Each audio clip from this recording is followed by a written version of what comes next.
नमस्कार, सुबह 8 बजे के समाचारों में आपका स्वागत है। मैं हूं दीप्ति शाही सिंह और समाचारों में सबसे पहले नजर डालते हैं आज की हेडलाइंस पर।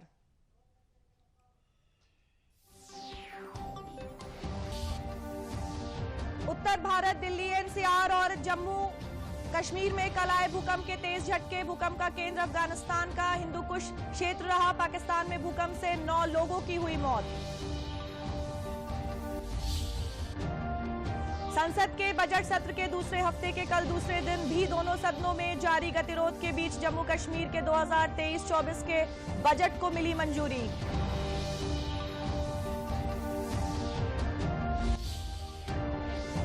वैश्विक पटल पर लगातार बढ़ रही है प्रधानमंत्री नरेंद्र मोदी और भारत की साख। अमेरिकी अखबार वॉल स्ट्रीट जर्नल ने भारतीय जनता पार्टी की रणनीति पर लिखा लेख।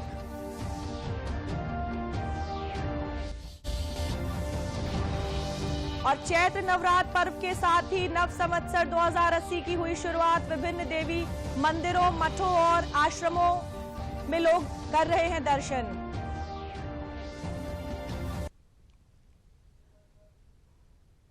और अब समाचार विस्तार से। उत्तर भारत, दिल्ली एनसीआर और जम्मू कश्मीर में कल भूकंप के तेज झटके महसूस किए गए। चंडीगढ़, पंजाब और उत्तराखंड में भी भूकंप के झटके आए। पाकिस्तान में भूकंप से 9 लोगों के मारे जाने और 100 से अधिक लोगों के घायल होने की खबर प्रारंभिक तौर पर मिली है। पाकिस्तान में लाहौर, पेशावर और इस्लामाबाद में भी भूकंप के झटके महसूस किए गए। अफगानिस्तान के हिंदू कुश क्षेत्र के फैजाबाद भूकंप का केंद्र था और रिक्टर पैमाने पर भूकंप की तीव्रता 6.6 मापी गई। खबर पर और ब्यौरे की अभी प्रतीक्षा है।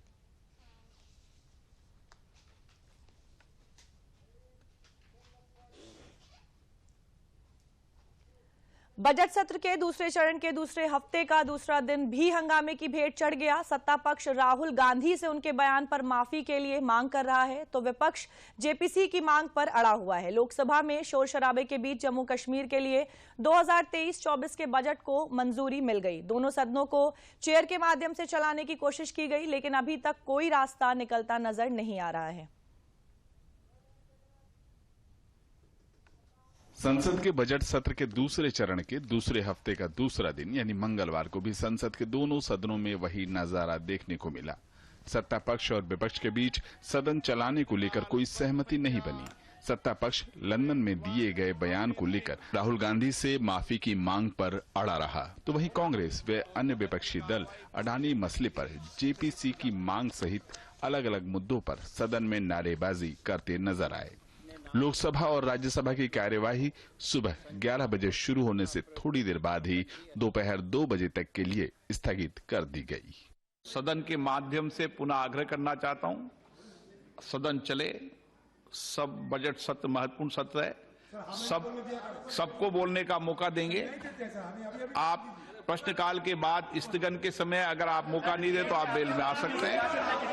अगर आप सदन नहीं चलाना चाहते तो सदन की कार्रवाई 2 बजे तक के लिए स्थगित की जाती है।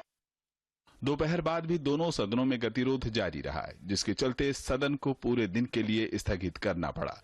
हालांकि लोकसभा में हंगामे के बीच वित्तीय कामकाज को आगे बढ़ाया गया। सदन में शोर शराबे के बीच जम्मू कश्मीर का बजट पारित किया गया, जिसके साथ ही जम्मू कश्मीर के बजट को लोकसभा की मंजूरी मिल गई। जम्मू कश्मीर के लिए 2023-24 के बजट में 1,18,500 करोड़ रुपए का प्रावधान रखा गया है। उधर राज्यसभा में भी सत्ता और विपक्ष के सांसदों का रुख बरकरार रहा। पूरे देश को यह संदेश देना चाहते हैं कि किस प्रकार से सदन का दुरुपयोग बीजेपी कर रही है और सदन में जनता की आवाज, बजट पर अहम चर्चा और जेपीसी की मांग को नजरअंदाज कर रही है। इस बीच स्पीकर और सभापति दोनों ने गतिरोध खत्म करने की कोशिश की। राज्यसभा के सभापति जगदीप धनखड़ ने गतिरोध को समाप्त कर सदन को सुचारू कामकाज को सुनिश्चित करने के लिए मंगलवार को सदन के दोनों नेताओं के साथ विचार विमर्श किया। बावजूद इसके गतिरोध का अंत होता नहीं दिख रहा है।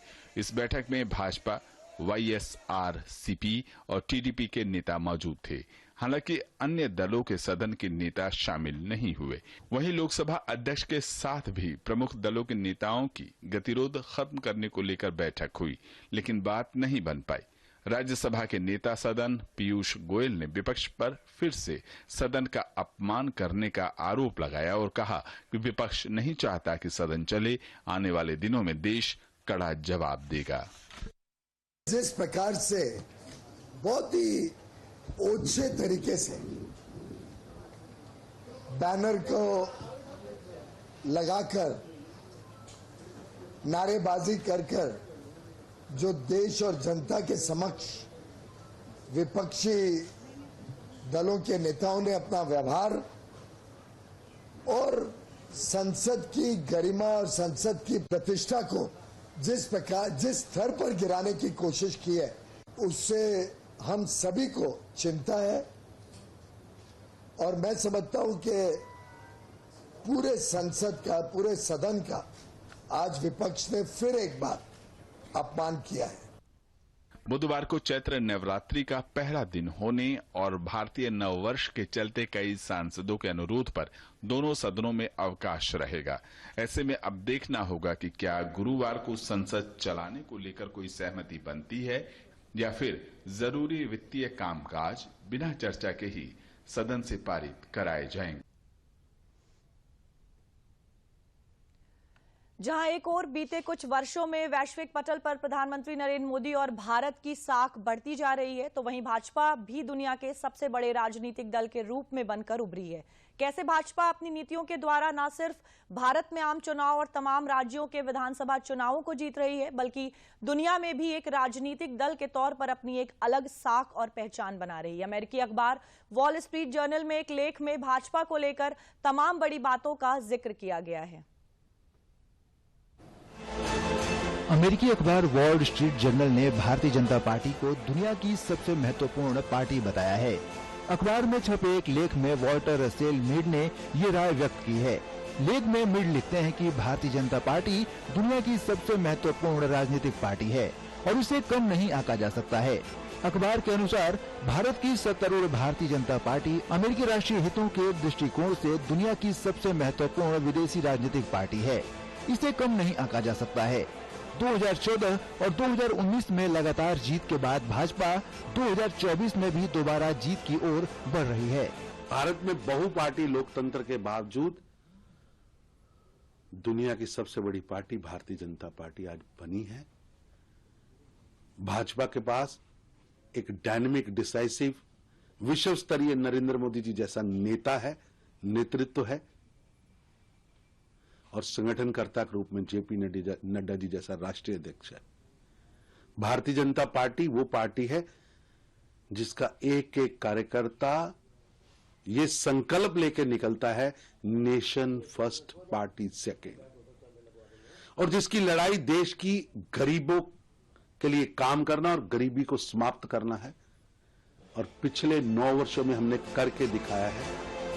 पार्टी को अल्पसंख्यकों की ओर से मिल रहे समर्थन को भी अखबार ने रेखांकित किया है। अखबार ने पूर्वोत्तर के राज्यों नागालैंड और मेघालय में पार्टी की हालिया जीत का भी जिक्र करते हुए लिखा कि बहुत से लोग राष्ट्रीय स्वयंसेवक संघ या आरएसएस की शक्ति से डरते हैं, जो एक राष्ट्रव्यापी हिंदू राष्ट्रवादी संगठन है जिसका भाजपा नेतृत्व से घनिष्ठ संबंध है। हालांकि भारत के पूर्वोत्तर में ईसाई बहुल राज्यों में भाजपा को कुछ हालिया राजनीतिक सफलताएं मिली हैं। WSJ में मीड ने लिखा, लगभग 20 करोड़ की आबादी वाले राज्य उत्तर प्रदेश की भाजपा सरकार को शिया मुसलमानों का मजबूत समर्थन प्राप्त है।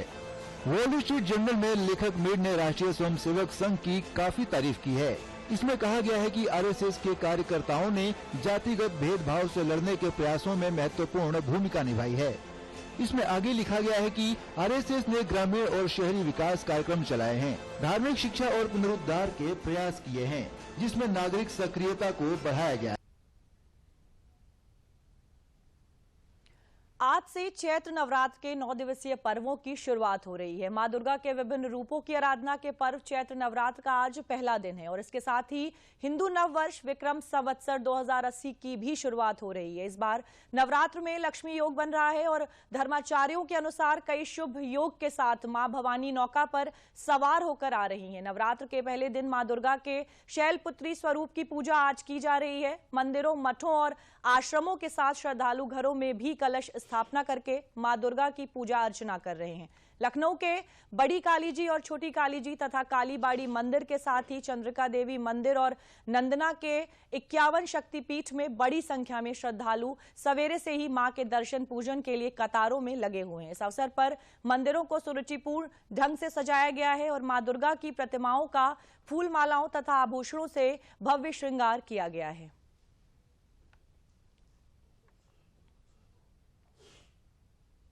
आज से चैत्र नवरात्र के प्रारंभ होने के साथ ही मिर्जापुर स्थित विंध्याचल में शक्तिपीठ मां विंध्यवासिनी मंदिर में सवेरे 4 बजे हुई मंगला आरती के साथ चैत्र नवरात्र उत्सव का शुभारंभ हो गया। इस बार नवरात्र की पूजा अर्चना पूरे 9 दिनों तक चलेगी। देर रात से ही भक्त कतार में लगकर मां विंध्यवासिनी के दर्शन करने के लिए प्रतीक्षा करते देखे गए। नगाड़ा, घंटा, घड़ियाल के साथ मां की मंगला आरती के बाद मंदिर का कपाट खुला और श्रद्धालुओं ने जय जयकार करते हुए मां के दरबार में दर्शन पूजन किया। विंध्याचल सिद्धि पीठ में देश भर से लाखों श्रद्धालु नवरात्र में मां के दर्शन पूजन करने पहुंच रहे हैं, जिसको देखते हुए पुलिस और प्रशासन ने सुरक्षा और सुविधा के प्रबंध किए हैं। उत्तर प्रदेश परिवहन निगम ने प्रदेश के विभिन्न जिलों से श्रद्धालुओं को विंध्याचल लाने ले जाने के लिए विशेष बसें चलाई हैं। इस वर्ष विंध्य कॉरिडोर बनने की वजह से दर्शनार्थियों को काफी सुविधा हो रही है। मंदिर के चारों तरफ लगभग 50 से 60 फीट चौड़ी जगह होने की वजह से दर्शनार्थियों को धक्का मुक्की और भीड़ की स्थिति से निजात मिली है। चैत्र नवरात्र का आज प्रथम दिन है। आज मां के शैलपुत्री स्वरूप के दर्शन पूजन होते हैं। जहां तक इस नवरात्रि का सवाल है तो बता दें, ये नवरात्रि अपने आप में विशेष है। इसमें शुक्ल और ब्रह्म योग के साथ ये नवरात्रि प्रारंभ हो रही है। इस नवरात्रि का प्रारंभ बुधवार से हो रहा है। बुधवार से प्रारंभ होने के कारण इस वर्ष भगवती नाव की सवारी करके आएंगी और नाव की सवारी करने पर भगवती के आगमन का ये सूचक जो है समृद्धि का सूचक है और ये सवारी जो है भगवती के आने से जो है एक सुखद संकेत देते हैं। और समाचारों में अब वक्त हो चला है ब्रेक का। ब्रेक के बाद वापस लौटेंगे और नजर डालेंगे कुछ और समाचारों पर। फूल वाला, केटरिंग वाला, बैंड वाला, ये लो भाई। बैंड बजेगी पापा, अगर गड़बड़ हुई तो गए पैसे। अरे नहीं रे, बैंक संभाल लेगा। कैसे? मैंने पॉजिटिव पे सिस्टम पे रजिस्टर किया है। बैंक को चेक्स और बेनिफिशियरीज की जानकारी दे दी है। बैंक चेक करेगा, जांच करेगा, डिटेल्स मैच नहीं तो क्लियरेंस नहीं। अच्छा, लाइए मुझे दीजिए। फोटो वाला, लाइट वाला, मंडप वाला। आरबीआई कहता है जानकार बनिए, सतर्क रहिए। बिल्कुल सही। ब्रेक के बाद आपका समाचारों में स्वागत है। प्रयागराज में माफिया अतीक अहमद के ठिकाने पर पुलिस की छापेमारी में बड़ी मात्रा में नकदी और असलहे बरामद हुए हैं। प्रयागराज के पुलिस कमिश्नर रमित शर्मा ने बताया कि इस दौरान पुलिस ने अतीक के साथियों में शामिल नियाज अहमद, मोहम्मद साजिद, कैश अहमद, राकेश कुमार और मोहम्मद अरशद खान उर्फ अरशद कटरा को गिरफ्तार किया है। माफिया अतीक अहमद के ठिकाने से कुल 74,62,000 रुपए की बड़ी नगद धनराशि और असलहे बरामद किए गए। उन्होंने बताया कि अतीक के साथी नियाज अहमद ने उमेश पाल हत्याकांड से पहले उसके घर की रेकी की थी और अतीक के पुत्र असद ने सज्जाद को आईफोन दिया था। सज्जाद ने ही उमेश पाल की लोकेशन दी थी। अरशद खान उर्फ अरशद कटरा भी इस हत्याकांड की साजिश में शामिल था, जबकि कैश अहमद अतीक का ड्राइवर था। और 6 मोबाइल्स हैं जो इनके पास से बरामद हुए हैं और 5 अभियुक्तों की जो अलग अलग जामा तलाशी है, इस जामा तलाशी में इनके पास से जो मोबाइल फोन्स मिले हैं, इसके साथ साथ इन अभियुक्तों से अलग अलग जामा तलाशी में जो टोटल कैश है वो 2,25,000 इनके पास से मिला है। इनमें से 2 अभियुक्तों की निशानदेही पे जो अभी आपने देखा है, अभियुक्त अतीक के अहमद के जो कार्यालय से बरामदगी हुई है वो 72,37,000 ये प्रिलिमिनरी काउंटिंग में है। इस प्रकार से अगर जामा तलाशी और बरामदगी अलग अलग जो चीज है उसको हम जोड़ दें तो जोड़ने पे टोटल 74,62,000 की रिकवरी हुई है।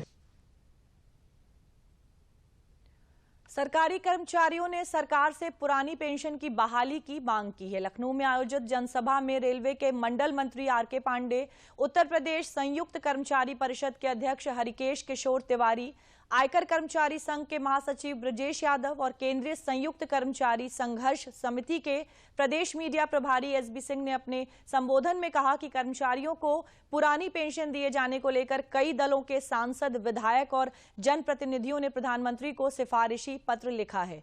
इनमें भारतीय जनता पार्टी के नेता और मंत्रीगण भी शामिल हैं। उन्होंने कहा कि पुरानी पेंशन के मिलने से एक और जहां कर्मचारियों को सेवानिवृत्त के उपरांत जीवन को चलाने में सहयोग मिलता है, वहीं उनके परिवार में शामिल बेरोजगार व्यक्तियों का भी जीवन यापन होता है।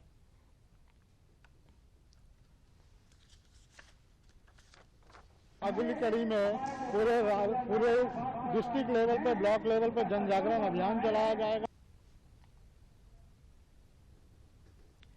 हमीरपुर जिले में बेमौसम हुई बारिश और ओलावृष्टि से खेतों में खड़ी किसानों की फसलें गिर गई हैं। जिला प्रशासन द्वारा 50% से अधिक फसल नुकसान का अनुमान लगाया जा रहा है। जिले के कई गांवों का सर्वे कराया जा रहा है। प्रशासन की सर्वे रिपोर्ट आने के बाद ओलावृष्टि से हुए फसलों के नुकसान के संबंध में किसानों को मुआवजा दिया जाएगा। हमीरपुर जिले के सरीला विकासखंड के जमौड़ी और कुपरा गांव में भारी बारिश के साथ हुई ओलावृष्टि ने फसलों पर जमकर कहर बरपाया है। ओलावृष्टि से हुए नुकसान को लेकर जिला प्रशासन द्वारा क्षेत्र का निरीक्षण कराया जा रहा है, जिसमें 50% से अधिक किसानों का नुकसान हुआ है। दैवीय आपदा में 33% से अधिक नुकसान होने पर मुआवजा दिया जाता है। ओलावृष्टि से हुए नुकसान से लगभग 1000 किसान प्रभावित हुए हैं। जिला प्रशासन द्वारा ओलावृष्टि से हुए नुकसान की भरपाई को लेकर मुआवजा दिए जाने के निर्देश दिए गए हैं।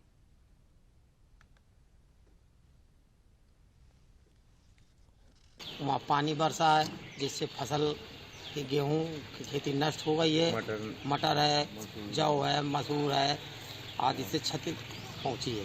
में जो है मटर की, मसूर की, चना और लाई की फसलें जो हमारी नुकसान हुई हैं, हमारे गेहूं भी नष्ट हुए। जो है ये सरकार जो है ओलावृष्टि जो हुई है तो इसमें जो है सभी किसानों का मुआवजा मिले और किसान सम्मान नहीं आ रहे वो मिले और कर्ज माफी हो और घरेलू कनेक्शन के बिल माफ होना चाहिए। ओलावृष्टि और बारिश से हमारे जनपद हमीरपुर में 2 गांव ज़्यादा प्रभावित हुए हैं। ये दोनों गांव सरीला तहसील के हैं, जमौड़ी डांडा और कुपरा।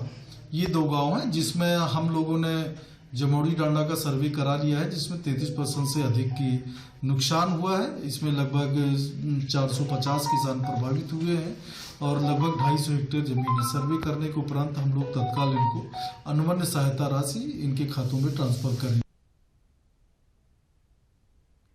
और इन दिनों देश के कई राज्यों में बारिश का मौसम है, जिसके चलते गर्मी से तो राहत मिली है, लेकिन खेती को इससे नुकसान भी पहुंचा है। तमाम राज्य सरकार खेती से हुए नुकसान का आकलन करके किसानों को राहत देने के काम में लगी हुई है। तो वहीं मौसम विभाग ने कहा है कि अभी भी कई उत्तर भारत के राज्यों में बारिश होने का अनुमान है।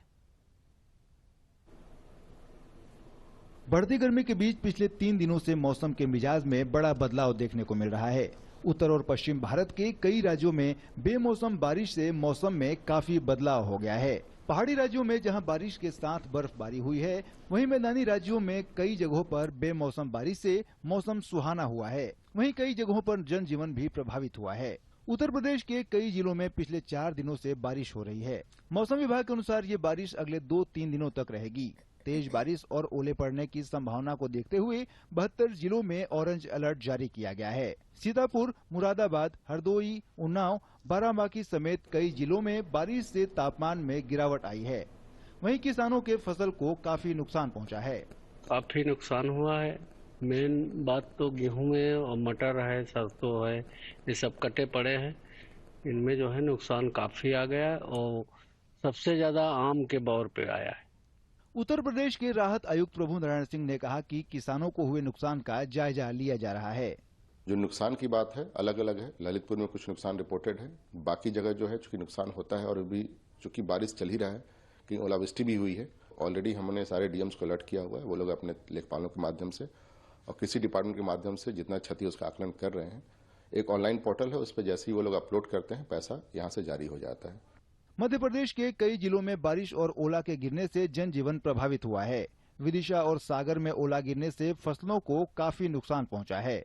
मुख्यमंत्री शिवराज सिंह चौहान ने प्रभावित क्षेत्रों का दौरा किया। उन्होंने कहा कि प्रधानमंत्री जी को भी फोन पर बात करके ओलावृष्टि से हुए नुकसान की जानकारी दी गई है। उन्होंने कहा कि किसानों को हुए क्षति का आकलन। मुंबई शहर के कई हिस्सों में भी तेज बारिश देखी गई, जिससे आम जनजीवन पर असर पड़ा। वहीं गुजरात के कई भागों में भी बारिश हो रही है। मौसम विभाग द्वारा अगले 3-4 दिनों तक राज्य के अलग अलग हिस्सों में बारिश की संभावना व्यक्त की गई। 3-4 दिन के लिए आइसोलेटेड प्लेसेस में बारिश होने का साथ साथ थंडरस्टॉर्म एक्टिविटी और लाइटनिंग भी होने का संभावना है। मोस्टली जो गुजरात में बारिश रहेगा, northern part, even southern part of Gujarat, Kutch में भी हो सकता है, कहीं कहीं जगहों में सौराष्ट्र में भी होने का संभावना है। राजस्थान में पिछले कुछ दिनों से बारिश और ओले गिरने से पारे में भारी गिरावट दर्ज की गई है, जिससे मौसम ठंडा हो गया है। लगातार बारिश, आंधी, तूफान और ओलावृष्टि ने किसानों की चिंता बढ़ा दी है। हनुमानगढ़ जिले के कई कस्बों में ओलों के साथ तेज बारिश हुई। उत्तराखंड के केदारनाथ धाम में पिछले 1 सप्ताह से हिमपात जारी है, जिससे आम जनजीवन प्रभावित हुआ है। कई जगहों पर भारी बर्फबारी होने से रास्ता अवरुद्ध हो गया, जिसे स्थानीय प्रशासन द्वारा हटाया जा रहा है। वहीं हिमाचल प्रदेश के धर्मशाला में फिर से बर्फबारी हुई, जिससे ठंड में काफी बढ़ोतरी हो गई है। मौसम विभाग ने तेज बारिश की आशंका को देखते हुए हिमाचल प्रदेश, उत्तराखंड, पंजाब और हरियाणा के लिए ऑरेंज अलर्ट जारी किया है। अयोध्या ने आतंकवाद के विरुद्ध प्रेम, एकता और सौहार्द का संदेश बिखेरा है। साधु संत और राम भक्त वर्ष 2005 में श्री राम जन्मभूमि परिसर पर हुए आतंकी हमले के बाद से प्रतिवर्ष रामकोट की चतुर्दिक परिक्रमा करके सनातन धर्म के मानवता का संदेश देते हैं। इस बार विराजमान रामलला के निर्माणाधीन दिव्य और भव्य मंदिर को देखने के लिए श्रद्धालुओं में खासा उत्साह भी दिख रहा है। नव संवत्सर के अवसर पर आयोजित विक्रमादित्य महोत्सव और श्री राम जन्मोत्सव समिति द्वारा मंदिरों में पूजा अर्चना करने के बाद बाजे गाजे और ढोल नगाड़ों के साथ रामकोट की परिक्रमा प्रारंभ हुई। इसके साथ ही संपूर्ण अयोध्या राममय हो गई है और परिक्रमा को देखने के लिए आम लोग सड़कों पर उमड़ रहे हैं। संतों ने कहा, मानव कल्याण के लिए मर्यादा पुरुषोत्तम भगवान श्री राम के संदेशों को संपूर्ण विश्व तक पहुंचाना है, क्योंकि राम के आदर्शों में ही विश्व का कल्याण निहित है।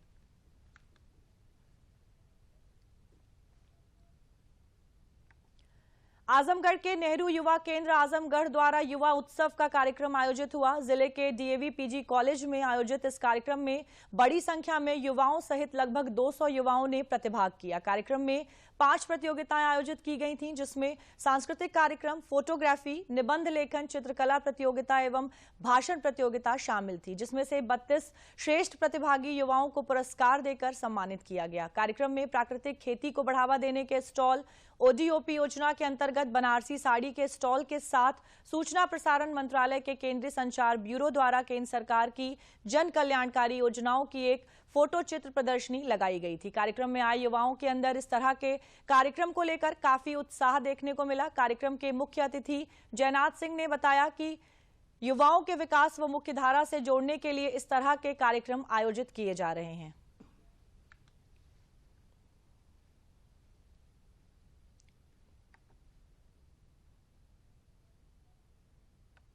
युवा कल्याण विभाग द्वारा जो ये कार्यक्रम आयोजित हैं, इससे निश्चित रूप से हमारे नौजवानों को काफ़ी सीख मिल रही है।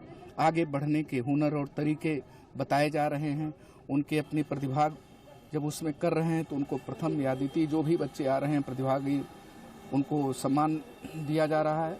तो इसी तरह के कार्यक्रम आयोजन करके भारत सरकार की तरफ से आदरणीय युवा कल्याण मंत्री आदरणीय अनुराग ठाकुर जी ने नौजवानों के अंदर एक नई प्रेरणा, नई सोच दे करके आगे बढ़ाने का एक अवसर दिया है।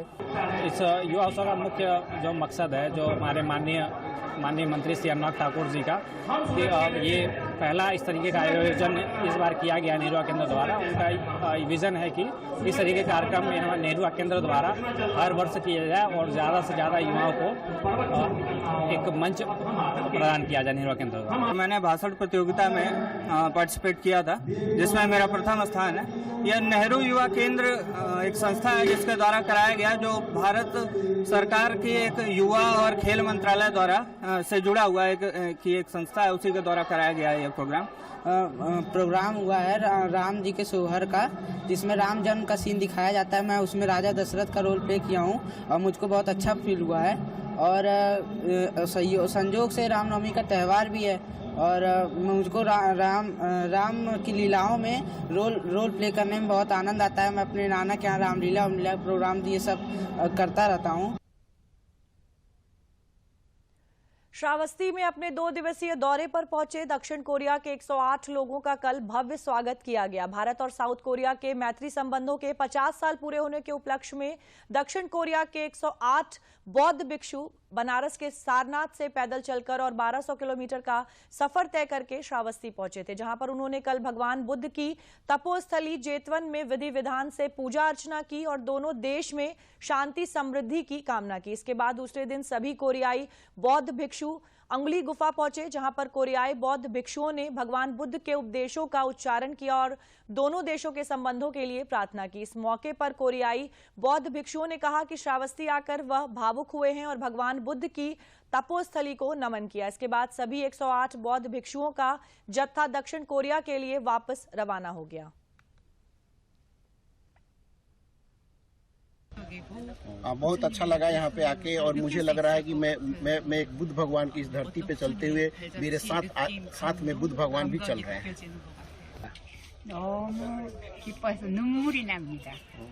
मेरे तो आंखों से आंसू गिर रहे हैं। मैं क्या कह सकती हूँ। मैं भगवान बुद्ध के धरती पे पावन धारा पे आके ही मैं बहुत प्रसन्न हूँ।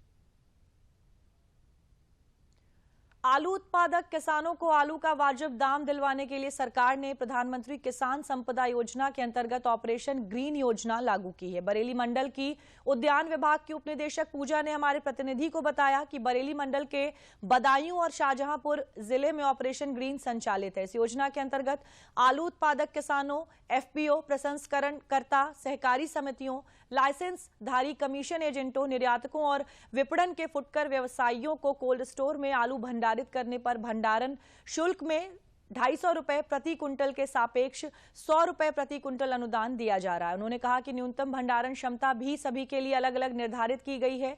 अनुदान की राशि डीबीटी के माध्यम से सीधे लाभार्थी के बैंक खातों में स्थानांतरित की जाएगी। उन्होंने कहा कि अनुदान प्राप्त करने के लिए ऑनलाइन आवेदन विभाग के पोर्टल पर करना होगा।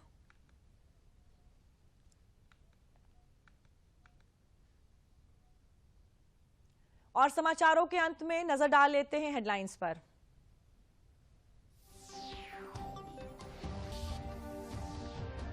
उत्तर भारत, दिल्ली, एनसीआर और जम्मू कश्मीर में कल आए भूकंप के तेज झटके। भूकंप का केंद्र अफगानिस्तान का हिंदुकुश क्षेत्र रहा। पाकिस्तान में भूकंप से 9 लोगों की हुई मौत। संसद के बजट सत्र के दूसरे हफ्ते के कल दूसरे दिन भी दोनों सदनों में जारी गतिरोध के बीच जम्मू कश्मीर के 2023-24 के बजट को मिली मंजूरी।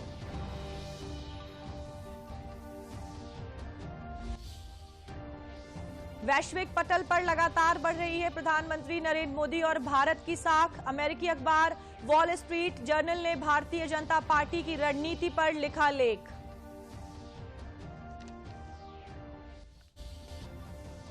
और चैत्र नवरात्र पर्व के साथ ही नव संवत्सर 2080 की हुई शुरुआत। विभिन्न देवी मंदिरों, मठों और आश्रमों में श्रद्धालु कर रहे हैं मां दुर्गा की पूजा अर्चना।